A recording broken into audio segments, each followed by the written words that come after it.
So let's talk about something that has been on my mind for years now, and I have talked about this subject a great deal, and I'm going to continue to stress on this topic because it is very, very important.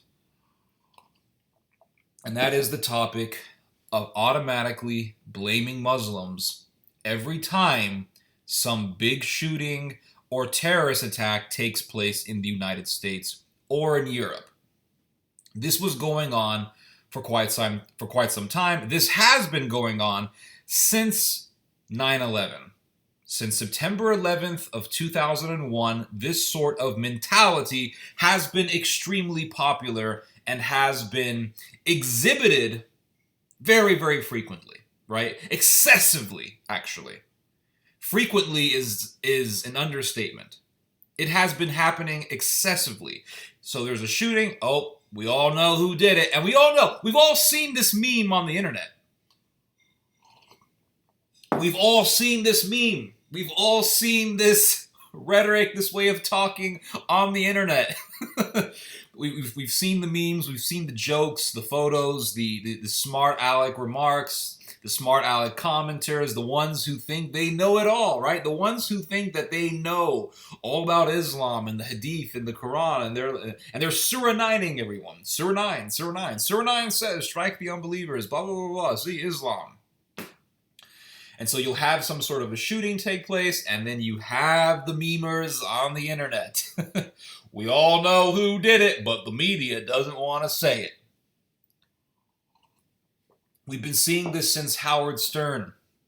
Well, before that. But Howard Stern on 9/11 was on the radio, and he was like, I know who did it, but I can't say who. And so ever since 9/11, and that sort of talk was being done, people have been talking this way. People have been utilizing this way of arguing and this way of predicting things and assuming things. So there's a terrorist attack. We all know who did it, but the media doesn't want to say it. How come they don't want to release the name? How come? How come they don't want to release the name? How come they haven't released the name yet? We all know who did it. The Quran says to kill the unbelievers.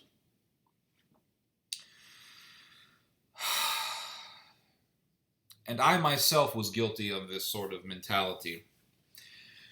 But I always had an issue with it, even though there were times where I would automatically assume that it was a Muslim. I had I had trouble with that mentality, nonetheless.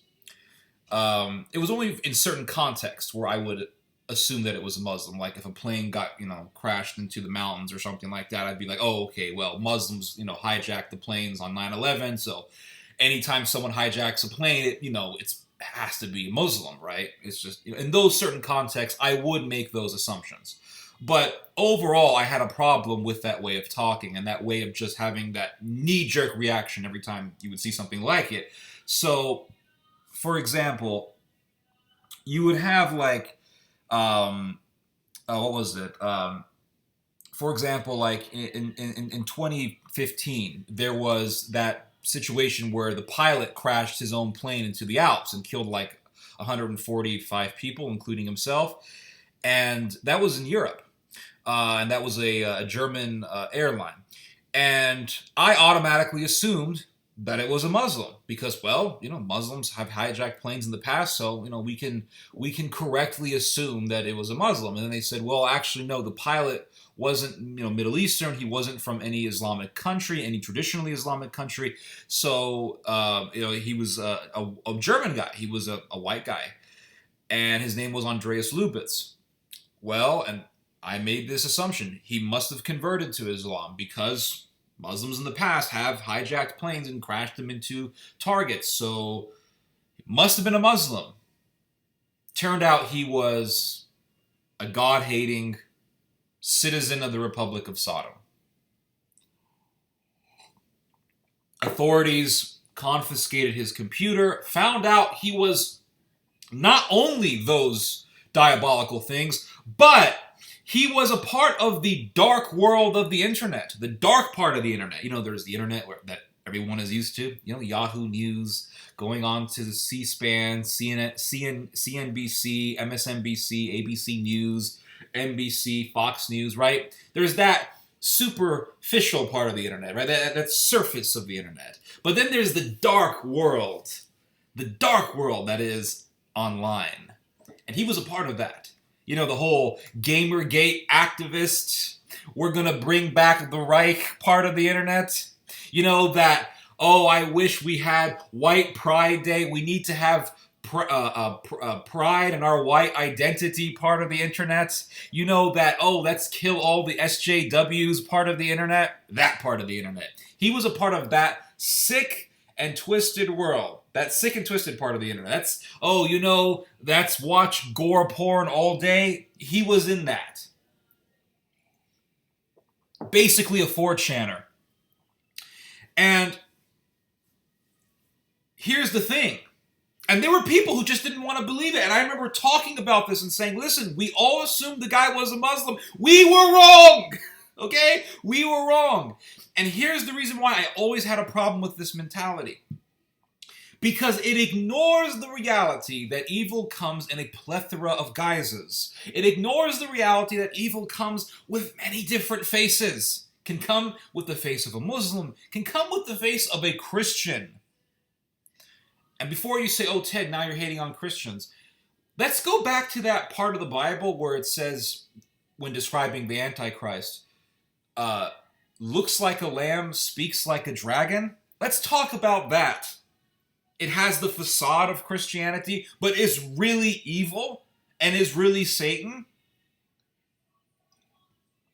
And let me tell you something. Once I began studying the realities of right-wing evil, that verse became ever so clearer to me. It became ever more clearer to me. It became so in my face.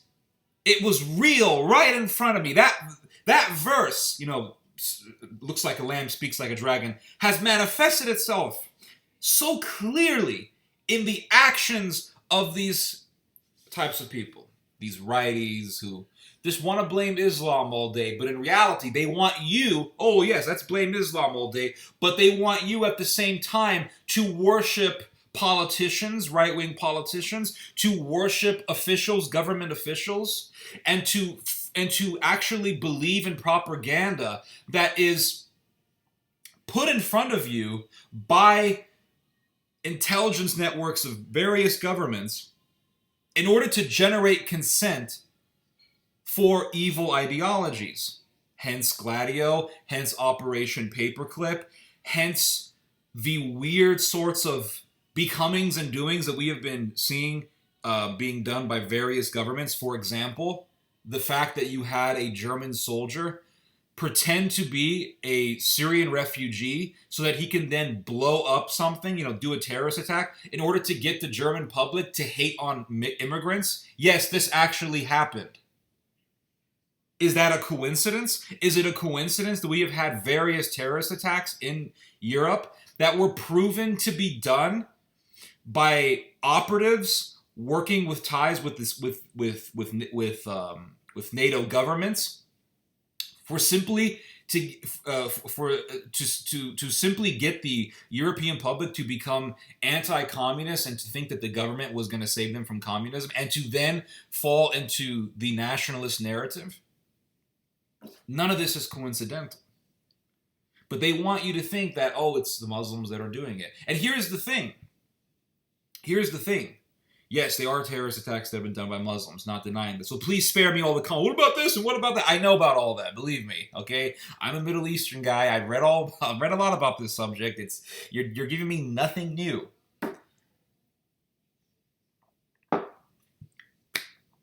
So 2015 came, and this German guy crashed his own plane into the Alps. He wasn't a Muslim, even though everyone, including myself, assumed that he was. And then in 2017, you had that church massacre where it wasn't in Africa, it wasn't in Nigeria, it wasn't in Ghana or Zimbabwe, it wasn't in Syria or Egypt. You had a church shooting in Texas. Where specifically in Texas? Sutherland Springs, Texas. 22 people were massacred in a church in Texas by a fanatic, not a Muslim, an atheist.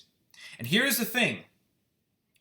When that shooting was first being reported on the news, a friend of mine's called me up and he said, hey, there was a church shooting. And I said, where? He says, in Texas. I said, oh, shoot. And he said, yeah, like dozens of people were killed. It's pretty horrendous. And I said, damn. I said, did they identify the gunman? And he said, I don't know. He says, it could have been ISIS. And I said, listen, man, I really doubt it was ISIS. I really doubt it was Muslims who did this. And he's like, well, how do you know? And I said, okay, this is going to sound controversial, but it's not. You can tell by the description of the attack whether or not it was a Muslim. You can tell. If you hear a story about a guy who gets a car, and I'm not saying this is 100%, right? There's like a 5% margin of error in this. But if you hear a story like, okay, a guy in Paris got a car and ran over a bunch of people. Okay, you can safely assume that it was a jihadist attack. Not 100%, but you would probably be right in your assumption. Probably. You would be right in your assumption.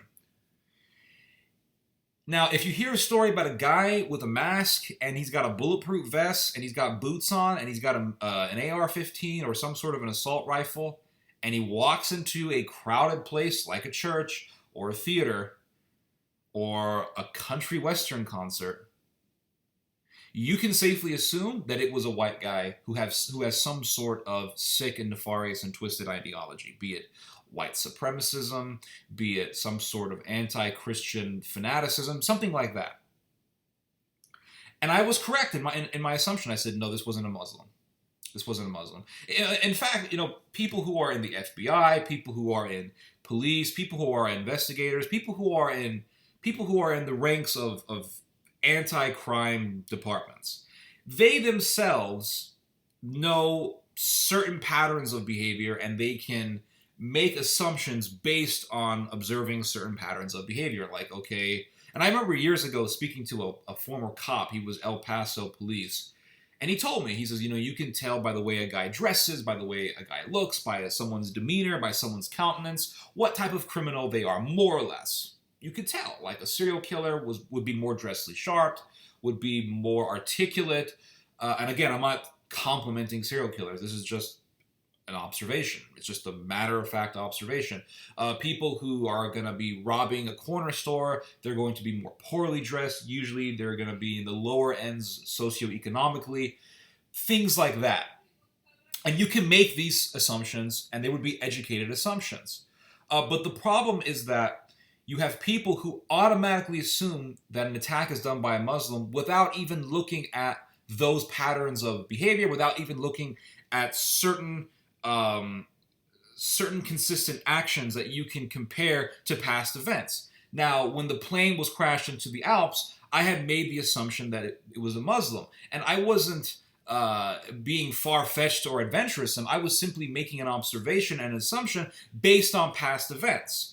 Was it a rash, was it a far-fetched assumption? Not really. But it was a wrong assumption nonetheless. It was a mistake. So this is the problem with having that knee-jerk reaction and automatically saying, oh, this is a Muslim. We could make safe assumptions, but we shouldn't be doing it all the time, all right? There is room for error. There's always room for error, but we shouldn't be making it all the time. And you look at the 2017 church massacre, Sutherland Springs massacre in Texas, 22 people dead, not done by a Muslim. The Andreas Lubitz, the pilot, the German pilot, crashes his own plane and kills over 100 people, wasn't a Muslim. And then you look at this church shooting that took place a few days ago in Texas, in White Settlement, Texas, 2 people dead. Shooter wasn't a Muslim. And then you look at that rabbi house attack. There was a rabbi who was he had a Hanukkah celebration in his home, and the guy breaks into the house and stabs a bunch of people.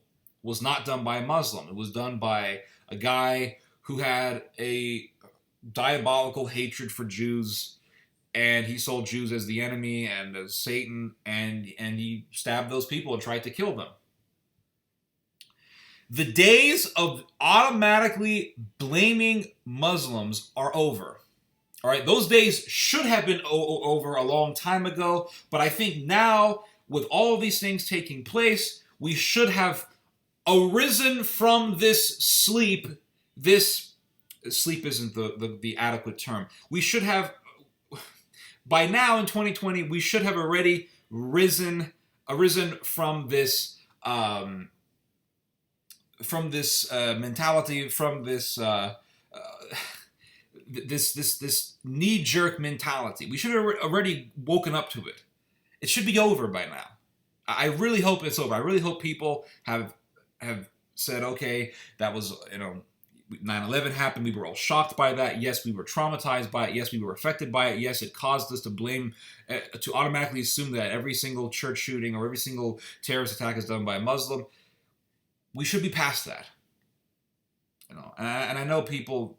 I know there's going to be a lot of people who aren't past that, right? Who aren't going to get past that. But I think for the most part, we should be past that already. We should be past that type of thinking already. And we should also realize, and here's another thing. This is another reason why I've always had a problem with this mentality.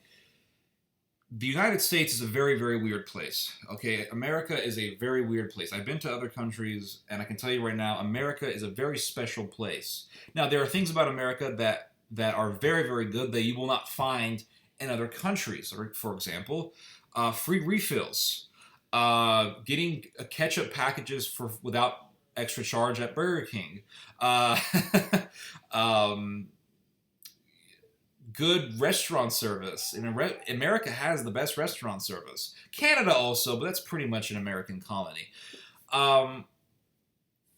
But the bad thing about America is that the American society is so damn weird.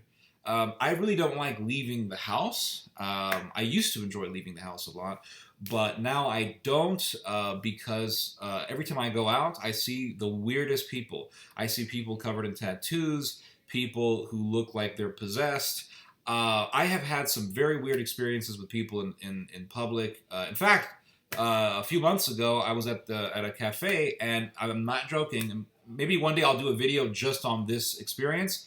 A random woman sat next to me and started telling me that she is attracted to young children. I am not joking. This actually freaking happened to me. And I was very disturbed by it. In fact, I still get the jitters. I went to the manager and I got away from this woman very coolly. I was like, well, listen, I really got to get going. And I got up and left. And then I went to the manager and I was like, hey, there's a lady here telling me that she's a pedophile. And, they called the police, but she left before the cops came. It was just a crazy experience. But anyway, the days of just saying, it's all Muslims, pal, it's just the Muslims, it should be over. And for one thing, it's a very inept way of thinking, because the bottom line is, American society is so sick and so crazy, we shouldn't be surprised to find out that it wasn't a Muslim who did something. That's the bottom line. Anyway, you guys just heard some theology. God bless.